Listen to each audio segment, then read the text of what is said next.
Hello tout le monde, j'espère que vous allez bien. Je suis ravie de vous retrouver aujourd'hui dans une vidéo qui va changer de d'habitude puisque je n'ai encore jamais eu l'occasion de tourner ce type de vidéo. Ça va être une vidéo du livre au film et aujourd'hui je vais vous parler du livre et du film Love, Simon. En fait, les éditions Hachette m'ont envoyé un colis surprise il y a de ça quelques semaines. Je pense que vous l'avez vu si vous avez vu mon dernier book haul.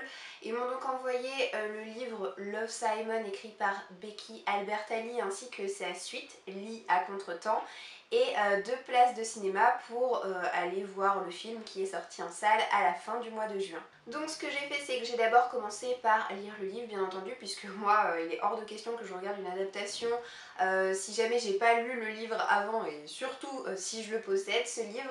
Et le lendemain, juste après l'avoir terminé, je suis allée voir le film avec une copine au cinéma. Donc aujourd'hui je vais vous dire ce que j'ai pensé du livre mais également ce que j'ai pensé du film. Donc ce qu'il faut savoir, c'est que le livre tel que vous le voyez là, c'est une réédition puisque ce livre est paru une première fois aux éditions Hachette en 2015 sous une autre couverture et sous un autre titre. À l'époque, ce livre s'intitulait Simon, 16 ans, Homo sapiens. C'est vraiment à l'occasion de la sortie du film qu'il y a eu une espèce de relooking comme ça et que le titre a changé ainsi que la couve. Alors pour vous parler en quelques mots de l'histoire de ce livre, on va suivre un garçon qui s'appelle Simon ou Simon, peu importe comment vous le prononcez, tout en sachant que moi j'ai vu le film en VO, bah du coup c'est Simon qui est resté dans ma tête. Donc Simon, comme je vous le disais, il est lycéen, il vit une vie somme toute tout à fait normale avec sa famille, avec ses amis, mais il garde quand même un secret au plus profond de lui, c'est son homosexualité. Il s'en est pour le moment ouvert à personne de proche. Mais lorsqu'un garçon de son lycée va faire son coming out sur internet mais de manière anonyme en utilisant le pseudo Blue, et ben Simon va être tenté de lui écrire et va commencer à s'installer entre ces deux garçons une espèce de correspondance par mail très assidue. Les deux garçons souhaitent être anonymes, les choses se déroulent bien jusqu'au moment où Simon va commencer à tomber amoureux de son interlocuteur et vouloir tout simplement découvrir le secret de son identité. Alors, ce que j'ai pensé de ce livre, je lui ai mis la note de 3 sur 5, ça a été une bonne lecture que j'ai vraiment lue d'une traite parce que j'étais prise par l'histoire. J'avais très envie de percer moi aussi le mystère de Blue et de découvrir qui il est. Et ce que j'ai bien aimé, c'est que c'est un récit qui possède une tonalité particulièrement enjouée et particulièrement humoristique. C'est un récit que j'ai trouvé moderne et dynamique, mais même si le ton est comme ça un petit peu léger, il n'en reste que c'est un récit qui fait quand même passer un message assez important. Simon, c'est un héros qui m'a particulièrement plu. Alors certes, il se laisse aller à subir un chantage pour ne pas dévoiler à tout le monde son homosexualité, mais au-delà de ça, c'est un garçon qui est foncièrement gentil, foncièrement attachant. On le sent vraiment proche de sa famille et de ses amis, et c'est quelqu'un de très agréable à découvrir et à suivre tout au long de cette histoire.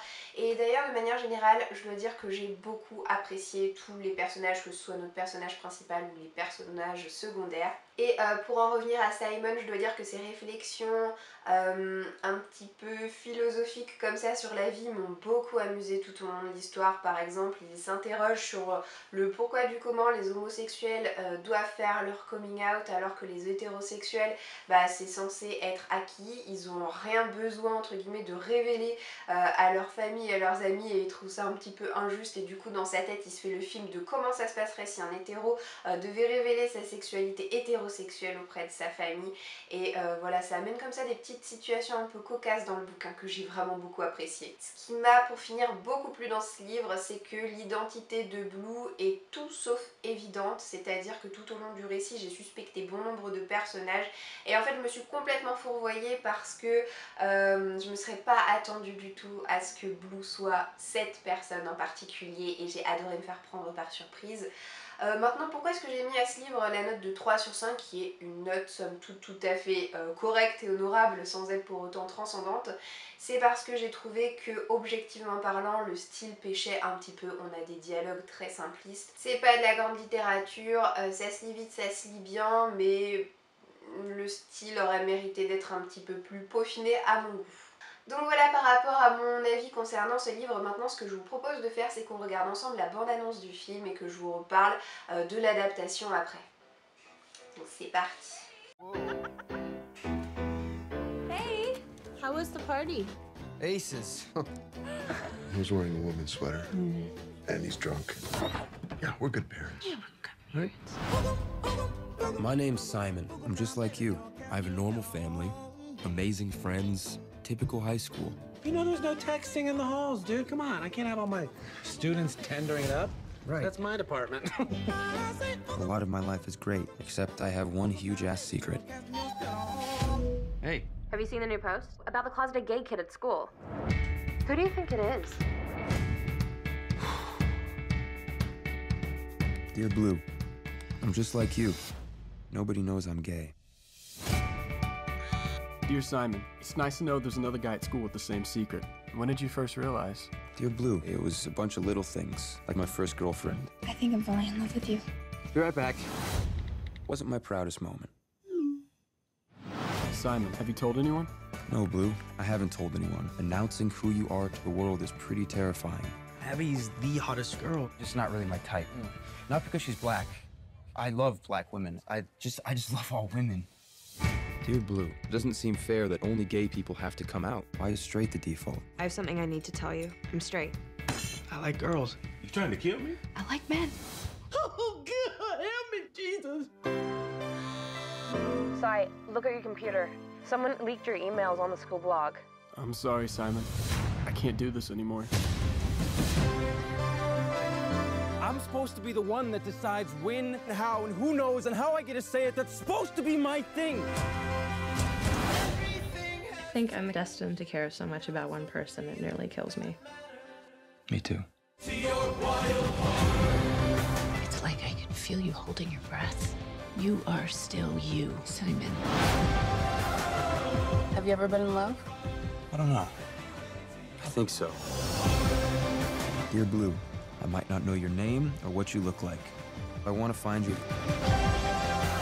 I'm done living in a world where I don't get to be who I am. Did you date me because you think I look like a guy? No, I actually broke up with you because you don't look like a guy. Oh, okay. Thanks. Welcome.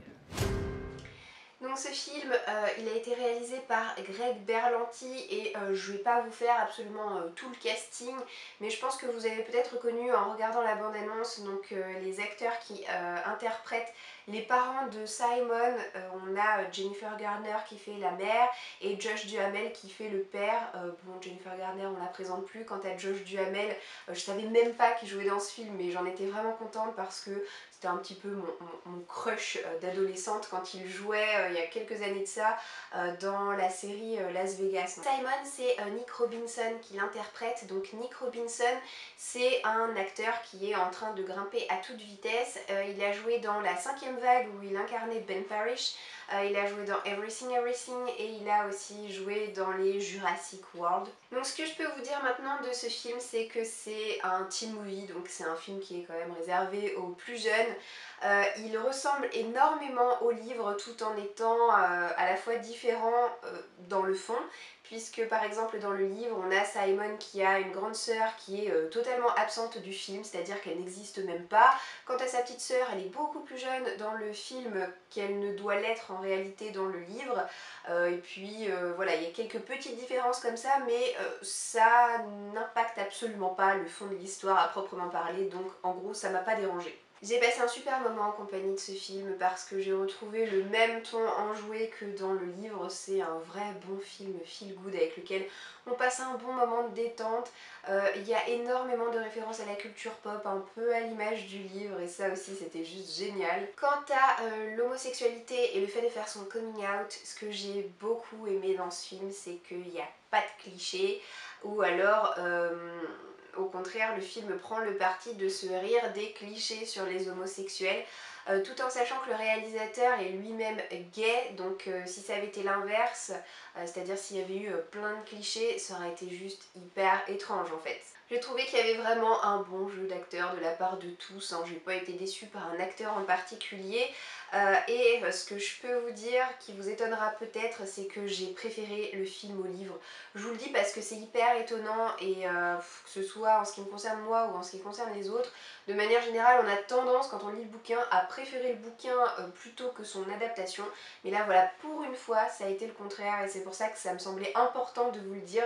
Bon, c'est pas du grand cinéma, hein, c'est pas un film qui restera dans les mémoires ou quoi que ce soit, mais il fait super bien son job, il a réussi à me distraire énormément. Après, tout en restant objective, si je devais lui trouver un défaut à ce film, c'est que en ce qui concerne l'histoire, j'ai trouvé qu'on devinait trop facilement l'identité de Blue en regardant le film, alors que comme j'ai pu vous le dire en lisant le livre, et ben voilà, je me suis sentie un petit peu transbahutée par-ci par-là par l'auteur et je n'ai vraiment rien anticipé de son identité, alors qu'encore une fois en regardant le film, c'est un peu trop évident à mon goût. Alors je sais pas si c'est parce que j'avais lu le livre juste avant, du coup j'ai été influencée, mais j'ai trouvé que le film était un peu trop orienté à ce niveau-là et c'est juste un peu dommage. Et voilà, cette vidéo du livre au film est déjà terminée, j'espère qu'elle vous aura plu. N'hésitez pas à me dire en commentaire si je vous ai donné envie de découvrir le livre ou le film, et si jamais vous les avez lus et vus, ce que vous en avez pensé. En tout cas, personnellement ça m'intéresse de savoir ça.